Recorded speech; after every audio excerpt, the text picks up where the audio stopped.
चलो बच्चों next question कर लेते हैं। NCERT question 4.19। A first order reaction takes 40 minute for 30% decomposition, calculate t half.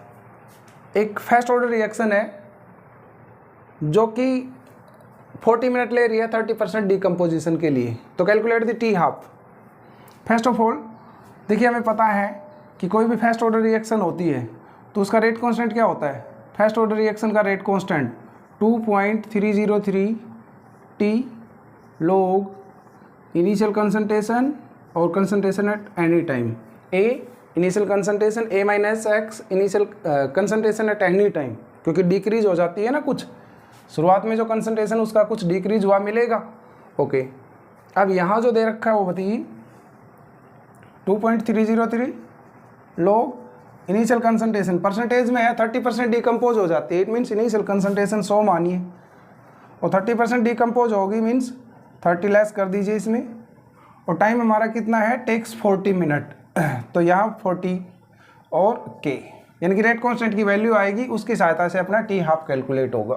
तो फर्स्ट ऑफ ऑल हम रेट कांस्टेंट कैलकुलेट कर रहे हैं, फिर टी हाफ कैलकुलेट करेंगे। तो बताइए 2.303 40 log अपॉन में 70, 0 से 0 कैंसिल हो गया, यह 2.303 40 log 0 से 0 कैंसिल हो चुका है, तो 10 माइनस 7।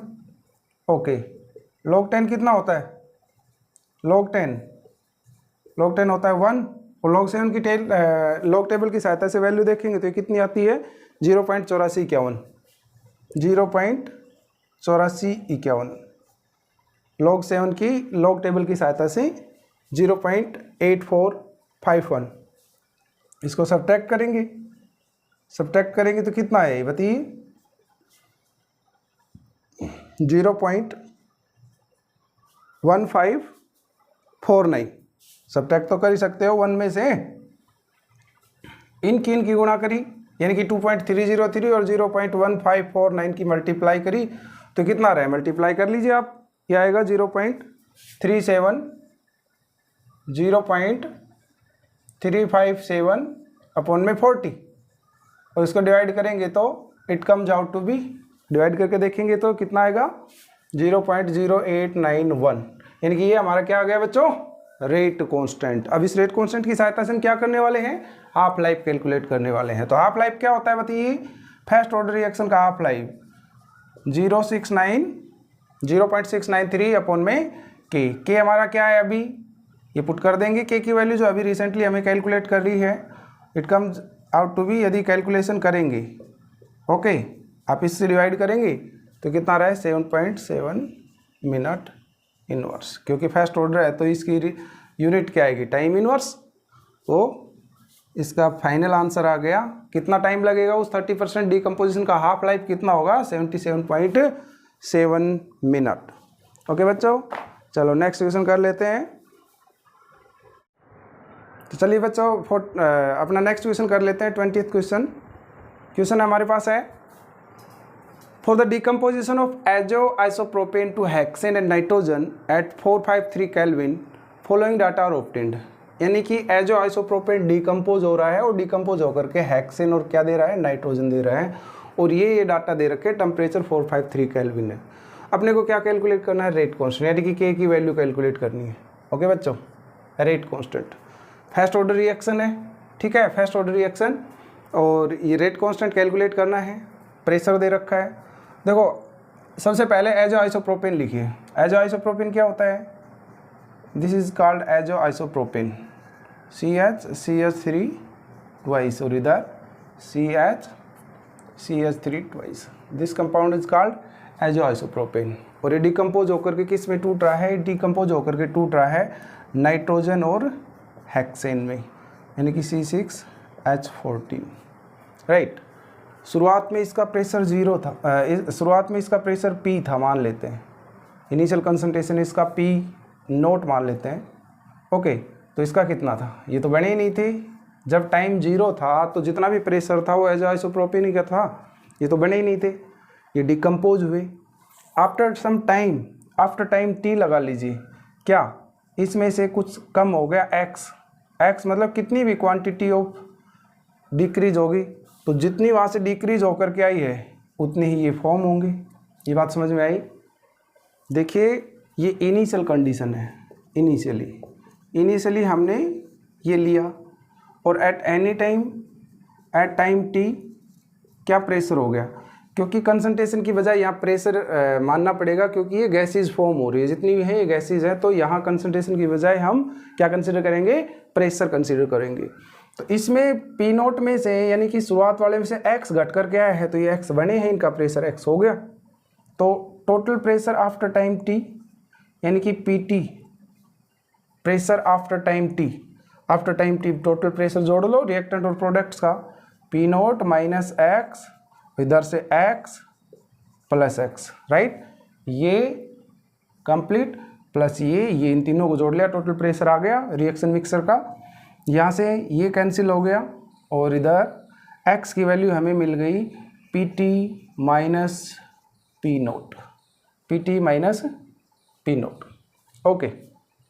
अब हमें पता है कि इनिशियल प्रेशर जो है, यानी कि आपको पता है फर्स्ट ऑर्डर रिएक्शन के लिए आप जनरली क्या करते हो, 2.303 टी log, क्योंकि के निकालना है ना हमें, तो के 2.30 T log A/A minus x, यहाँ A नोट और A भी कर सकते हो, ठीक है, ये दोनों ही फॉर्म ठीक है। A initial concentration, A minus x concentration at after some time, तो यहाँ प्रेशर ले रहे हैं, तो A तो हो गया यहाँ पर कितना, इनिशियल कितना है P नोट, तो A माइनस एक्स कितना हो जाएगा, A की वैल्यू में से यानी कि P नोट में से जो X की वैल्यू अभी आई है वो घटा दीजिए।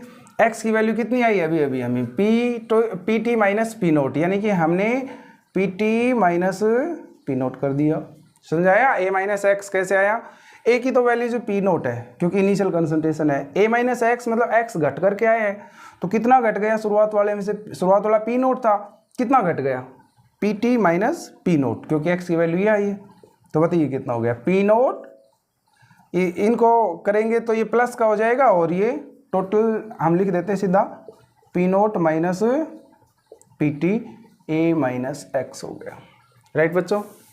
अब जो कंडीशंस हैं, शुरुआत में जब टाइम 0 था तो प्रेशर कितना था, इतना, जब टाइम 320 हो गया तो प्रेशर कितना हो गया, 54 mm ऑफ Hg, ठीक है। तो हमारे पास दो रेट कांस्टेंट्स आएंगे, इसका K1 आएगा और ये टर्म्स यूज करते हुए K2, उन दोनों का एवरेज ले लेंगे, पूरी रिएक्शन के लिए रेट कांस्टेंट प्राप्त हो जाएगा।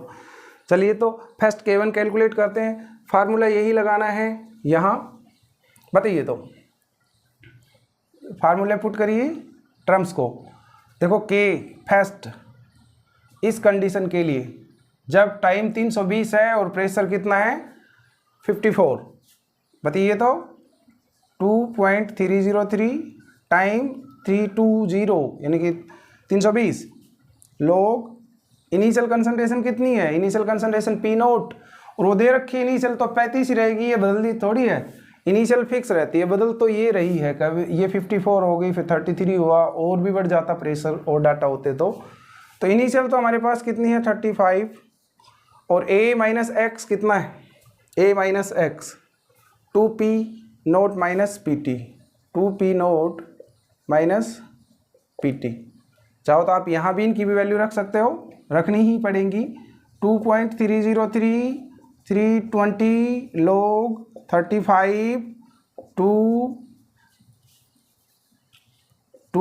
P नोट कितना है, इनिशियल प्रेशर 35, ये 2 नहीं था, ये 2 हमने गलत लिखा, ये देखिए यहाँ से A माइनस एक्स की value 2P note minus PT आ रहा है, सो ये 2 नहीं आएगा।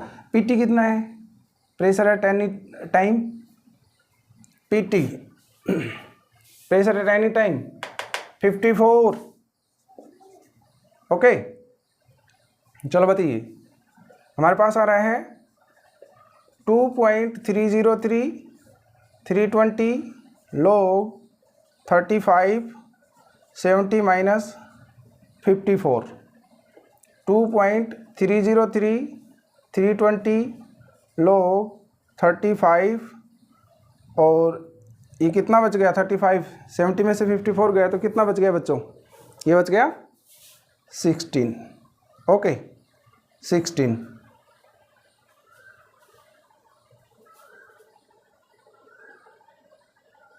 सेवेंटी 54 16।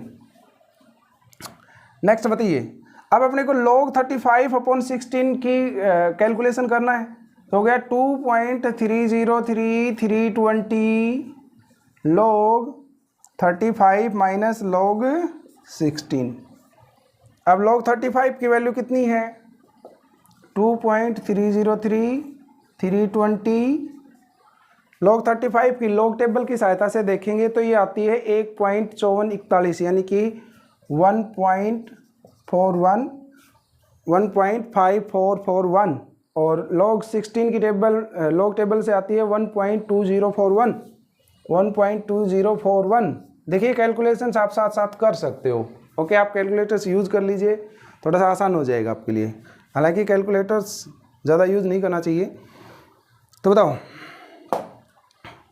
इसका सब्ट्रैक्शन किया तो 1.5441 माइनस 1.2041, इनका सब्ट्रैक्शन किया तो कितना आएगा बच्चों। इसका सब्ट्रैक्शन ये कह रहा है कि 0.34, यानी कि इसको मैं यहाँ कर रहा हूँ, हमारे पास चल रहा है 2.303 320 0.34। ओके बच्चों, अब इनका ऊपर मल्टीप्लाई करके 320 से डिवाइड करेंगे तो ये आता है 2.175 10⁻³ ओके, ये K1 की वैल्यू आ गई। अब सेम बच्चों K2 की वैल्यू कैलकुलेट करनी है और दोनों का एवरेज ले लेना है, वो पूरी रिएक्शन का रेट कांस्टेंट आ जाएगा। K1 की वैल्यू समझ में आई। सिंपली हमने क्या किया, देखो टाइम 320 रखा क्योंकि यहाँ 320 है, इस पर कितना प्रेशर है 54।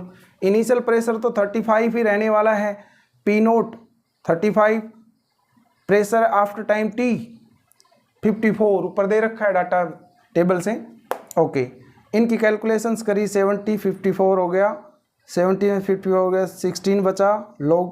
log एक्सपेंड किया तो log 35 माइनस log 16, टेबल की सहायता से इनकी वैल्यू रखी, सब्ट्रैक्शन किया और हमारा आंसर ये आ गया।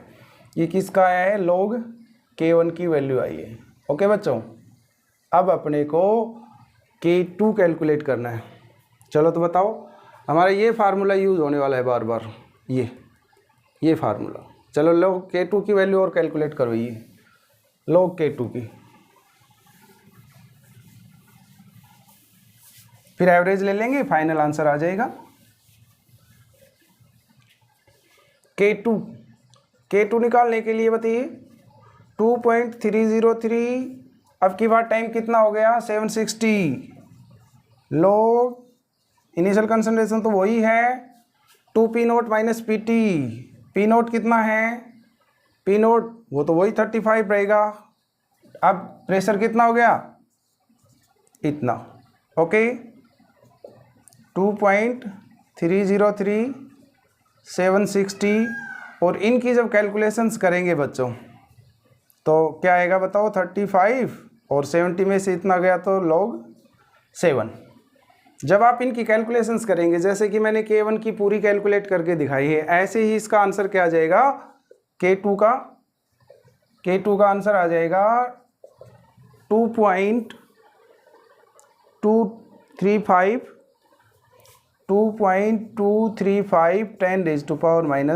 10⁻³ ओके, ये K2 आ गया हमारा, और ये कितना है K1।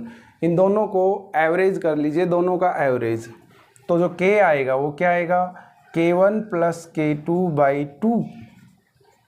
तो क्योंकि इन दोनों में क्या है 10⁻³ है, इसमें भी है, तो ये कॉमन आउट हो जाएगा, अंदर क्या बच जाएगा 2.17 और इधर 2.175 प्लस 2.235 और बाहर कॉमन आउट क्या हो जाएगा 10⁻³ और डिवाइड बाई 2।